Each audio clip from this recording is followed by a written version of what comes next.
क्या आप जानते हैं कि यीशु के जन्म से बहुत पहले शैतान ने कुछ ऐसा देख लिया था जिसने उसे चैन से बैठने नहीं दिया। एक ऐसा संकेत जिसे समझते ही स्वर्ग में मौन छा गया और अंधकार पहली बार सतर्क हो गया, क्योंकि उसी क्षण परमेश्वर ने एक ऐसा निर्णय लिया जिसकी गूंज स्वर्ग से लेकर नरक तक सुनाई देने वाली थी। और शैतान समझ गया था यह निर्णय उसे खत्म करने वाला है। लेकिन सावधान, यह कोई जन्म की कहानी नहीं है, यह कोई त्योहार की परंपरा नहीं है, यह कोई मासूम चरनी का दृश्य नहीं है। यह एक छुपा हुआ युद्ध है, एक ऐसा युद्ध जो यीशु के जन्म से पहले ही शुरू हो चुका था और जिसमें पहला वार शैतान ने किया था। क्योंकि यह कहानी धरती से नहीं शुरू होती, यह कहानी शुरू होती है उस स्वर्ग से जहां शैतान कभी खड़ा था और जहां से उसे नीचे फेंक दिया गया। स्वर्ग जहां समय नहीं बहता, जहां भविष्य छुपाया नहीं जाता, जहां हर निर्णय अनंत को हिला देता है। और वहीं उसी स्वर्ग में परमेश्वर ने एक ऐसा निर्णय लिया जिसे देखकर स्वर्गदूत भी चुप हो गए और जिसे समझ न पाने के कारण शैतान ने अपनी सबसे बड़ी गलती कर दी। क्योंकि शैतान जानता था कोई आने वाला है, लेकिन वह यह नहीं जानता था कि उसकी हार एक बच्चे के जन्म से नहीं बल्कि उससे भी पहले शुरू हो चुकी है। और अब जो आप सुनने वाले हैं वह केवल बाइबल की कहानी नहीं है, यह उस रहस्य का खुलासा है जिसे समझने में स्वर्गदूतों को भी समय लगा। तो अंत तक बने रहिए, क्योंकि जैसे जैसे यह कहानी आगे बढ़ेगी आप देखेंगे कैसे शैतान हर चाल में फंसता चला गया और कैसे यीशु का जन्म उसकी सबसे बड़ी हार की शुरुआत बन गया। क्योंकि असली रहस्य अब खुलना शुरू हो रहा है। बाइबल कहती है परमेश्वर अनादि से अनादि तक है। भजन संहिता 90 वचन 2। इसका अर्थ यह है कि यीशु का जन्म कोई अचानक लिया गया फैसला नहीं था, न कोई आपातकालीन योजना, न कोई बाद में सुधारा गया कदम। जो होने वाला था वह पहले से देखा जा चुका था। लेकिन यही एक प्रश्न उठता है, अगर परमेश्वर सब कुछ पहले से जानता था तो फिर इतना दर्दनाक निर्णय क्यों स्वर्ग का पुत्र मनुष्य बनकर एक टूटे हुए संसार में आने वाला था। स्वर्ग में एक सिंहासन है। प्रकाशित वाक्य 4 हमें बताता है वह सिंहासन प्रकाश से घिरा है और उसके चारों ओर 4 जीव और 24 प्राचीन खड़े हैं। दिन और रात वे कहते हैं पवित्र पवित्र पवित्र प्रभु परमेश्वर सर्वशक्तिमान। यह कोई कल्पना नहीं, यह यूहन्ना द्वारा देखा गया दृश्य है। और उसी सिंहासन के सामने एक पुस्तक का उल्लेख है। प्रकाशित वाक्य 13 वचन 8 कहता है मेमना जो जगत की उत्पत्ति से पहले बलि किया गया। ध्यान दीजिए, जगत की उत्पत्ति से पहले, इसका अर्थ यह है कि क्रूस बाद में नहीं सोचा गया, खून आखिरी विकल्प नहीं था, बल्कि प्रेम पहली योजना था। और अब जरा कल्पना कीजिए स्वर्ग का वह क्षण जब परमेश्वर ने अपनी ही योजना को स्वर्गीय सभा के सामने प्रकट किया। बाइबल सीधे यह दृश्य नहीं दिखाती, लेकिन वह संकेत देती है। 1 पतरस 1 वचन 20 कहता है मसीह जगत की उत्पत्ति से पहले ठहराया गया। इस शब्द में निर्णय है, मंजूरी है और बलिदान की स्वीकृति है।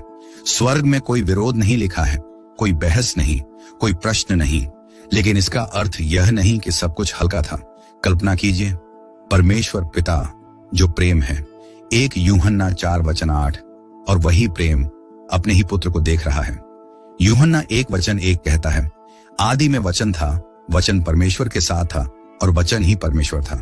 पुत्र अलग नहीं था, वह स्वयं परमेश्वर था।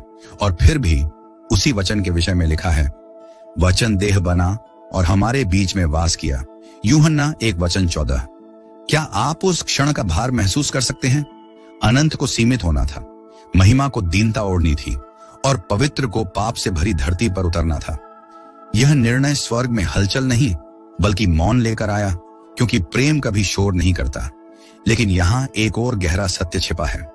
परमेश्वर ने यह निर्णय मजबूरी में नहीं लिया, उसने मनुष्य को स्वतंत्र इच्छा के साथ बनाया। और जब मनुष्य गिरा परमेश्वर पीछे नहीं हटा। उत्पत्ति 3 वचन 15 में लिखा है मैं तेरे और स्त्री के बीच और तेरे वंश और उसके वंश के बीच वैर उत्पन्न करूंगा। यहीं पहली बार उद्धार का संकेत दिया गया। स्त्री का वंश। स्वर्ग जानता था कोई आने वाला है, लेकिन कब, कैसे और किस कीमत पर? स्वर्गदूत जो सदियों से परमेश्वर की सेवा कर रहे थे। उन्होंने युद्ध देखे थे, न्याय देखा था, महिमा देखी थी, लेकिन यह उन्होंने पहले कभी नहीं देखा था। इब्रानियों 1:14 कहता है, क्या वे सब सेवा करने वाली आत्माएं नहीं जो उद्धार पाने वालों की सेवा के लिए भेजी जाती हैं? ध्यान दीजिए, उद्धार पाने वाले। स्वर्गदूतों को उद्धार की जरूरत नहीं थी, लेकिन वे उस उद्धार को देख रहे थे जो उनके लिए नहीं था। 1 पतरस 1:12 कहता है, इन बातों को देखने की लालसा स्वर्गदूत भी रखते हैं। लालसा मतलब वे समझना चाहते थे क्यों परमेश्वर मनुष्य को इतना मूल्य दे रहा है, क्यों मिट्टी को महिमा मिल रही है। और उसी स्वर्ग में एक और दृष्टि थी, एक दृष्टि जो अब स्वर्ग का हिस्सा नहीं थी। यशायाह 14 और यहेजकेल 28 हमें बताते हैं, एक अभिमानी स्वर्गदूत जो गिर गया, लूसीफर। अब वह शैतान कहलाता है। वह सब जानता नहीं था, लेकिन वह बहुत कुछ समझता था। उसे पता था परमेश्वर की योजना मनुष्य से जुड़ी है। उसे पता था स्त्री का वंश उसके सिर को कुचलेगा, लेकिन वह यह नहीं समझ पाया कि उसकी हार उसकी सबसे बड़ी जीत जैसी लगेगी। और अभी कहानी वहीं रुकी हुई है। स्वर्ग में निर्णय हो चुका है, योजना तय है, प्रेम ने बलिदान स्वीकार कर लिया है, लेकिन अभी धरती अंधकार में है।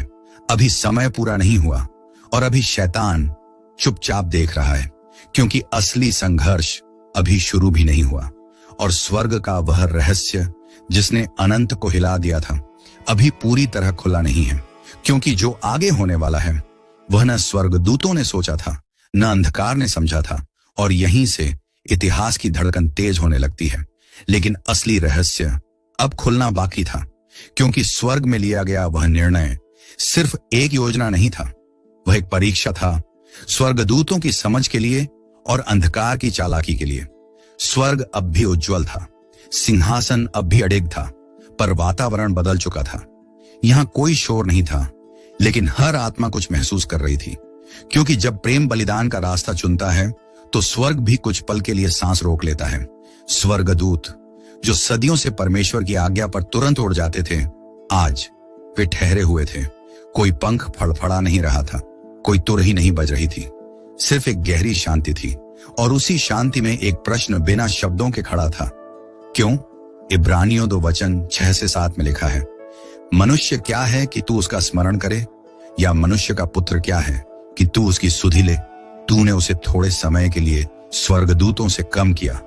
स्वर्गदूत यह वचन जानते थे, लेकिन अब वे इसे देख रहे थे। परमेश्वर स्वर्गदूतों के लिए देह नहीं बना, उनके लिए क्रूस नहीं चुना गया, लेकिन मनुष्य के लिए सब कुछ बदला जा रहा था। और यही बात स्वर्गदूतों को चुप कर रही थी। 1 पतरस 1:12 कहता है, इन बातों को देखने की लालसा स्वर्गदूत भी रखते हैं। लालसा मतलब वे केवल दर्शक नहीं थे, वे समझना चाहते थे। वे पूछ नहीं सकते थे, क्योंकि स्वर्ग में अविश्वास नहीं होता, लेकिन वे देख रहे थे हर संकेत, हर निर्णय, हर भविष्यवाणी। और जैसे जैसे योजना आगे बढ़ी, स्वर्गदूतों ने कुछ और महसूस किया। यह योजना उनकी समझ से बड़ी है, क्योंकि वे जानते थे पाप क्या करता है। उन्होंने लूसीफर का पतन देखा था, उन्होंने देखा था कैसे एक ही गर्व महिमा को राख बना देता है।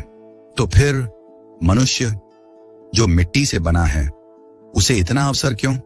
यहीं से स्वर्गदूतों की भूमिका बदलने लगी। अब वे सिर्फ सेवा करने वाले नहीं थे, वे प्रहरी बनने वाले थे। दानियेल की पुस्तक हमें दिखाती है, स्वर्गदूत राजाओं के राज्य में हस्तक्षेप करते हैं। युद्ध केवल धरती पर नहीं होते, और यह युद्ध सबसे अलग था। यह तलवारों का नहीं था, यह सत्य का युद्ध था। लेकिन एक और आंख इस सब पर लगी हुई थी, एक आंख जो स्वर्ग से गिर चुकी थी। शैतान अब सिंहासन के पास नहीं था, लेकिन वह अंधकार में अंधा नहीं था। प्रकाशित वाक्य 12 हमें दिखाता है, वह भाइयों पर दोष लगाने वाला है। दिन रात वह सुन रहा था, वह देख रहा था। उसे सब नहीं पता था, लेकिन उसे पर्याप्त पता था। उसे उत्पत्ति 3:15 याद था, स्त्री का वंश तेरे सिर को कुचलेगा। उसके लिए यह कोई कविता नहीं थी, यह चेतावनी थी। लेकिन समस्या यह थी, शैतान को पूरा चित्र कभी नहीं दिखाया गया। उसे टुकड़े मिले, और उन्हीं टुकड़ों से वह अपनी रणनीति बना रहा था।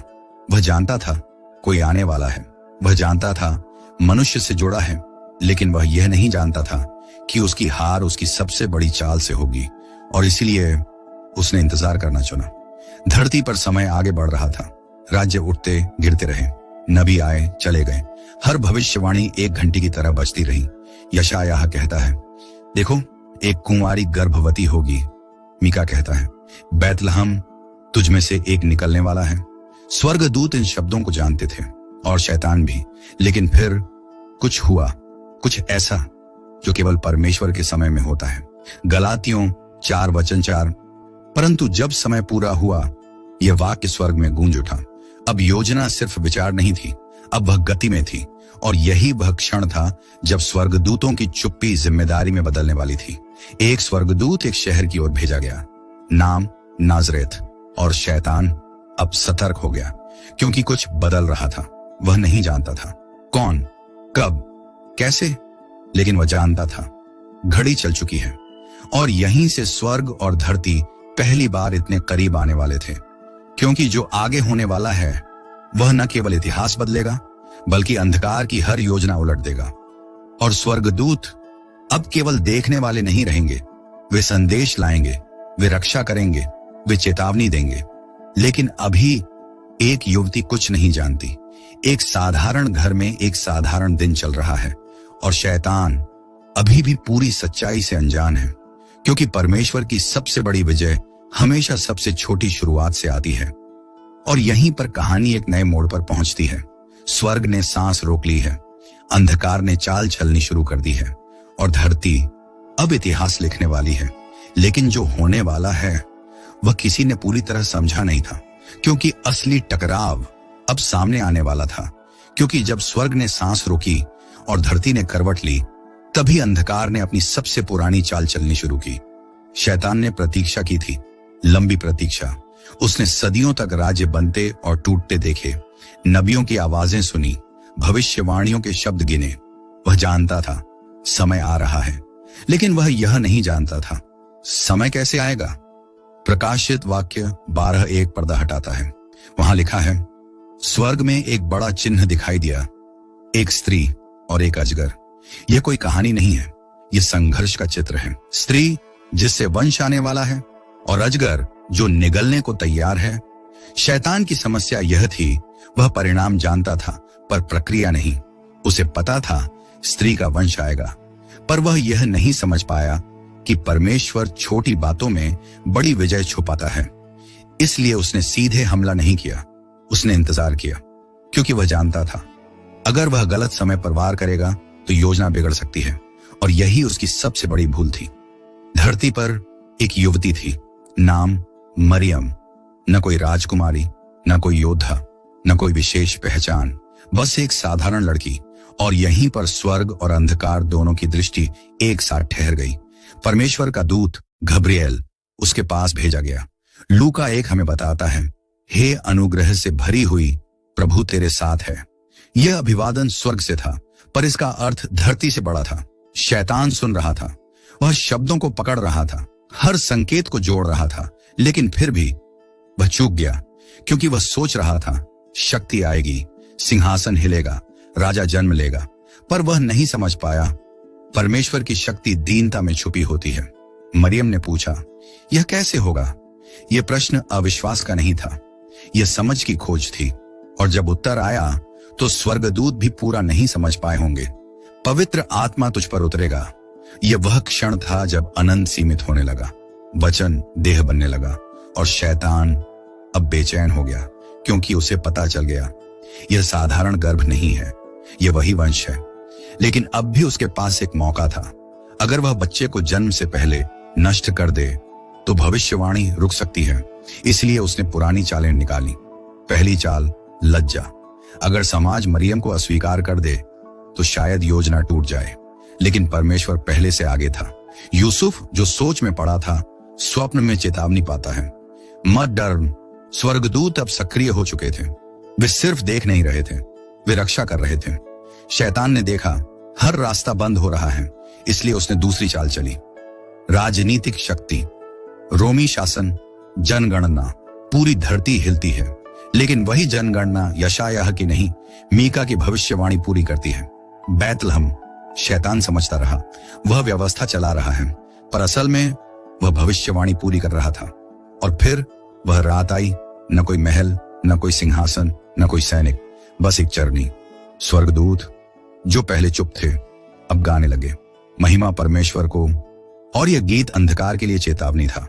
शैतान अब निश्चित था, यह वही है, लेकिन वह अभी भी पूरा नहीं समझ पाया। उसने सोचा, अगर यह राजा है तो इसे शक्ति से कुचला जा सकता है। इसीलिए उसने हेरोदेस के दिल में भय डाला। नया राजा और फिर एक और हत्या का आदेश, निर्दोष बच्चों का वध। शैतान ने सोचा, अब रास्ता बंद हो जाएगा। लेकिन फिर एक और स्वप्न, उठ और बच्चे को लेकर मिस्र भाग जा। हर बार जब शैतान आगे बढ़ता, परमेश्वर पहले से वहां होता, और यहीं पर एक गहरा रहस्य छुपा है। शैतान यीशु को मारना चाहता था, लेकिन वह यह नहीं जानता था कि यीशु मरने के लिए ही आया है। उसने सोचा मृत्यु से विजय मिलेगी, लेकिन वह यह नहीं समझ पाया कि क्रूस परमेश्वर की चाल है, और इसलिए शैतान आखिरी तक उलझा रहा। यह टकराव बच्चे के जन्म पर खत्म नहीं हुआ, यह तो शुरुआत थी, क्योंकि यह वही बालक है जो बड़ा होकर कहेगा, अब समय पूरा हुआ है, और तब असली सामना होगा। लेकिन अभी कहानी यहां नहीं रुकती।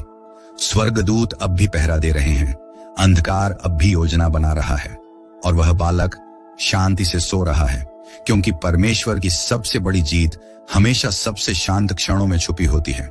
और जो आगे आने वाला है वह न केवल शैतान को उजागर करेगा, बल्कि मनुष्य के दिल को भी परखेगा, क्योंकि अगला अध्याय अब केवल जन्म का नहीं, पहचान का है। और यही वह मोड़ है जहां इतिहास अपने असली उद्देश्य से टकराता है। लेकिन असली प्रश्न अब भी बाकी है, शैतान कब समझेगा कि वह हार चुका है? क्योंकि अब कहानी केवल एक बालक की नहीं रही। अब यह प्रश्न था, वह बालक वास्तव में है कौन? समय बीतने लगा, वर्ष खामोशी में बहते गए। कोई चमत्कार नहीं, कोई सिंहासन नहीं, कोई घोषणा नहीं, सिर्फ एक साधारण जीवन। नाजरेत, एक ऐसा नगर जिसके बारे में कहा गया था, क्या नाजरेत से भी कुछ अच्छा निकल सकता है? वही बालक अब बड़ा हो रहा था। लकड़ी के औजार, पसीना, श्रम, वह बढ़ई का पुत्र कहलाता था। और शैतान देख रहा था, यही उसकी सबसे बड़ी उलझन थी। अगर यह वही है तो यह इतना साधारण क्यों? अगर यह राजा है तो यह चुप क्यों है?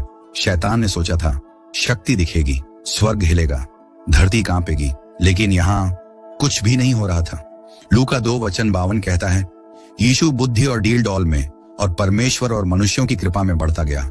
वह बढ़ रहा था, और यही बात अंधकार को बेचैन कर रही थी, क्योंकि परमेश्वर की योजना हमेशा धीरे चलती है, पर जब चलती है तो रुकती नहीं। फिर एक दिन यर्दन नदी, एक नबी खड़ा है, ऊंट के रोएं का वस्त्र, टिड्डियां और जंगली मधु, नाम यूहन्ना बपतिस्मा देने वाला।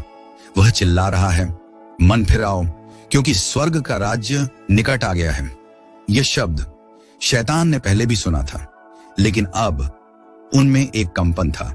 और तभी वह आता है भीड़ में से, बिना किसी घोषणा के, और यूहन्ना रुक जाता है।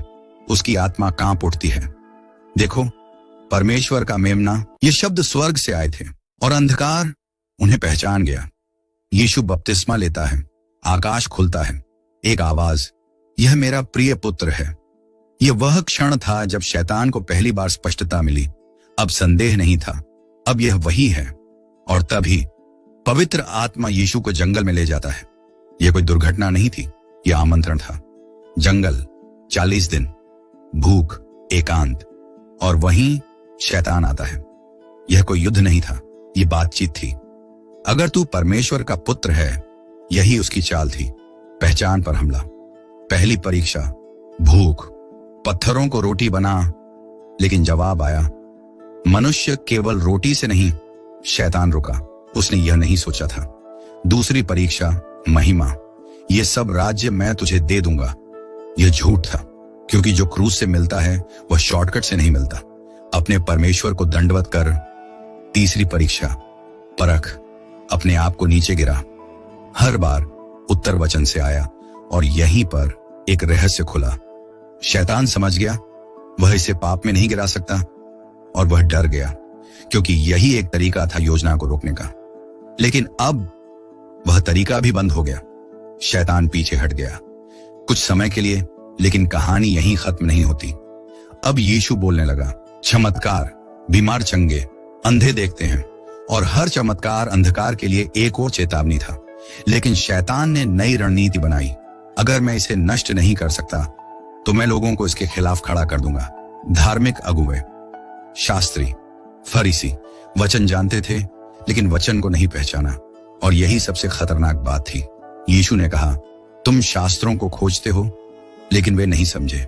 भीड़ बंटी, कुछ ने माना, कुछ ने ठुकराया, और हर ठुकराव क्रूस को करीब लाता गया। शैतान खुश होने लगा क्योंकि उसे लग रहा था योजना अब मेरे हाथ में है। लेकिन वह यह नहीं समझ पाया, क्रूस ही परमेश्वर की योजना है। और यहीं पर सबसे बड़ा भ्रम पैदा हुआ। शैतान सोच रहा था, अगर मैं इसे मरवा दूं तो सब खत्म हो जाएगा। लेकिन परमेश्वर सोच रहा था, अगर यह मरेगा तो सब शुरू होगा। और यही अंतर है अंधकार और प्रकाश में। अब समय तेजी से बढ़ रहा है, फसह नजदीक है, यरूशलेम तैयार है, और शैतान भी।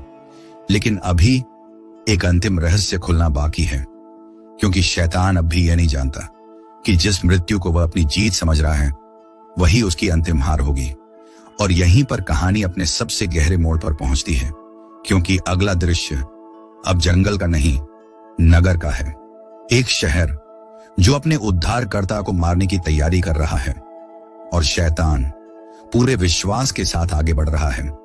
लेकिन वह नहीं जानता कि वह खुद अपनी कब्र खोद रहा है। और यही वह क्षण है जहां स्वर्ग एक बार फिर सांस रोकेगा, क्योंकि जो आगे होने वाला है वह केवल इतिहास नहीं बदलेगा, वह अनंत को हमेशा के लिए परिभाषित कर देगा। लेकिन असली धमाका अब भी बाकी है। यरूशलेम, एक शहर जो पर्व के लिए भरा हुआ था। फसह, यही वह समय था जब मिस्र से छुटकारे को याद किया जाता है, और ठीक इसी समय एक और छुटकारा पूरा होने वाला था। शैतान अब निश्चित था, अब कोई संदेह नहीं, यीशु वही है।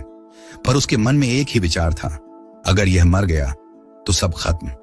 वह यह नहीं समझ पाया कि मरना ही इस मिशन का केंद्र है। यीशु जानता था, हर कदम, हर घड़ी। यूहन्ना 13:1 कहता है, यीशु यह जानकर कि उसका समय आ पहुंचा है, वह भागा नहीं, वह छुपा नहीं, वह आगे बढ़ा। और उसी रात एक मेज, रोटी, कटोरा, ये मेरी देह है, ये शब्द स्वर्ग में भी गूंजे होंगे, क्योंकि यह वही देह थी जिसका निर्णय अनादिकाल में हुआ था। और फिर एक नाम, यहूदा। शैतान ने मौका देखा। लूका 22:3। तब शैतान यहूदा में प्रवेश कर गया। यह बहुत महत्वपूर्ण है। शैतान सीधे यीशु में प्रवेश नहीं कर सका, लेकिन वह मनुष्य के हृदय में जगह बना सकता था। और यहूदा उठा रात में, और स्वर्ग फिर से मौन हो गया। गेतसमने, बाग, अंधकार, यीशु घुटनों पर है, पसीना, लहू जैसा।